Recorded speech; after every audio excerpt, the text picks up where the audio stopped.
These days, New York City has once again been struck by a powerful blizzard. Snow blankets the streets, wind howls between skyscrapers, and the city slows, if only for a moment. But as we watch this modern storm unfold, let me take you back to a time when there were no weather radars, no emergency alerts, no snowplows waiting on standby. Back to March 12th, 1888. This was the Great Blizzard of 1888.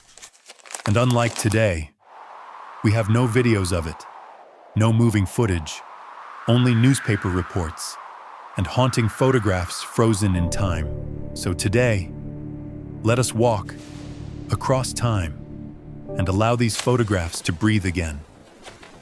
Before we walk across time, take a moment to subscribe to the channel so you don't miss the stories that history left behind.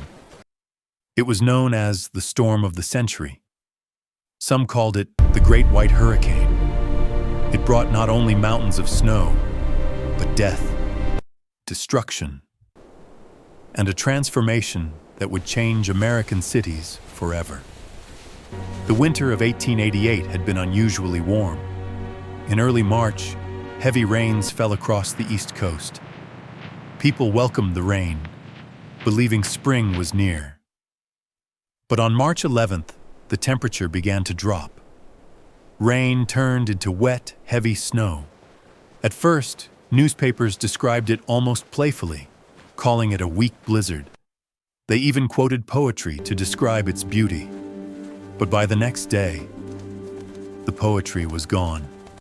The storm raged for nearly a day and a half. Winds sustained at 45 miles per hour, with gusts reaching over 50. Snow did not simply fall, it was hurled, swirled into towering drifts 30 to 40 feet high. In one part of New York, a drift reached 52 feet. Entire homes were buried, streets disappeared. The city was swallowed whole. Saratoga Springs received nearly 6 feet of snow, Albany nearly 4. New York City itself recorded 22 inches. But it wasn't just the snowfall. It was the wind. It was the isolation. It was the complete paralysis of a growing modern city. This was 1888. There were no mechanical plows, no heated subway platforms. Snow had to be dug out by hand.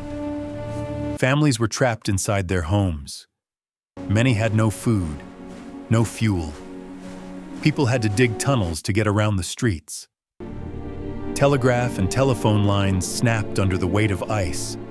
Cities were cut off from themselves and from the world. Over 400 lives were lost across the region, 200 of them in New York City alone. More than 200 ships were grounded along the coast. Over 100 seamen perished at sea. Fires became a terrible threat because fire engines could not move through the snow. By the end of the disaster, property damage exceeded $25 million. And yet, amid the hardship, there was humanity. Children played in the snow. Schools closed. Men found work shoveling streets, feeding their families through manual labor. Neighbors helped neighbors. People cleared windows, freed the trapped, shared food and warmth. The newspapers wrote of kindness, of unity, moments when society remembered that survival depends on each other. Slowly, after March 14th, the digging began in earnest. The New York Stock Exchange closed for 2 days. Factories stood silent, theaters empty, but something else began to stir beneath the snow. Change. The blizzard exposed a fragile truth. Overhead utility lines, the forest of poles that lined the streets, had failed. After the storm, there was little debate left. New York began burying its utility lines underground. The storm also revived serious plans for underground trains. Elevated trains had been stopped in their tracks by the wind. 16 years later, in 1904. New York's first subway line opened. The blizzard had forced the future to arrive sooner when the snow finally melted, and thousands of wagon loads were pushed into the surrounding waters. Another problem emerged: flooding. Nature had delivered a final reminder of its power. Today, when a blizzard strikes New York City, we prepare. We receive alerts on our phones. We track the storm in real time. We ride beneath the city in underground trains, and we rarely think that much of this resilience was born in 1888. We do not have moving images of that storm, but we have photographs, frozen faces beside towering snowbanks, horse-drawn carriages buried in drifts, men standing in streets carved like canyons through ice. These photographs are not just images, they are witnesses. So as today's snow falls across New York, remember the storm that once stopped a city and built a stronger one in its wake.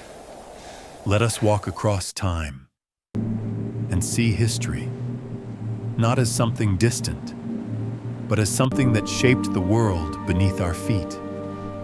If you enjoy exploring history through cinematic storytelling, please subscribe to the channel for more.